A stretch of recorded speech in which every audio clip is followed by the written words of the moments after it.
ಮಳೆ ಬೆಳೆಗಾಗಿ ಮಾನ್ವಿ ತಾಲೂಕಿನಲ್ಲಿ ಜೆಡಿಎಸ್ ಪಕ್ಷದಿಂದ ಜುಲೈ 17ರಂದು ಕೋನಾಪುರಪೇಟೆಯ ಮಾರಿಕಾಂಬ ದೇವಿ ದೇವಸ್ಥಾನದಿಂದ ಪಾದಯಾತ್ರೆ ನಡೆಯಿತು.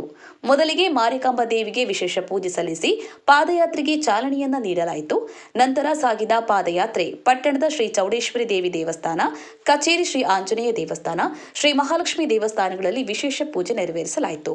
ಮಾನ್ವಿಯಿಂದ ಸುಮಾರು 15 ಕಿಲೋಮೀಟರ್ ದೂರದ ನೇರಮಾನ್ವಿ ಗ್ರಾಮದವರೆಗೆ ಪಾದಯಾತ್ರೆ ಮೂಲಕ ತೆರಳಿ ಶ್ರೀ ರೇಣುಕ ಯಲ್ಲಮ್ಮ ದೇವಸ್ಥಾನದಲ್ಲೂ ಪೂಜೆ ಸಲ್ಲಿಸಲಾಯಿತು.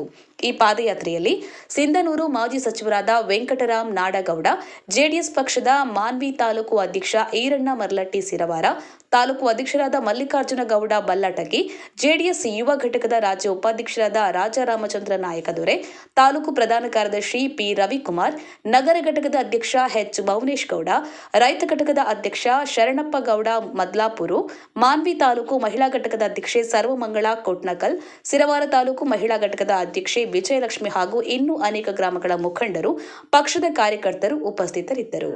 ಈರಪ್ಪ ದದ್ದಲ್, ಮಾನ್ವಿ. ಜೈ ಭೀಮ್ ನ್ಯೂಸ್ 24x7 ಇದು ಬಹುಜನರ ನ್ಯಾಯಕ್ಕಾಗಿ.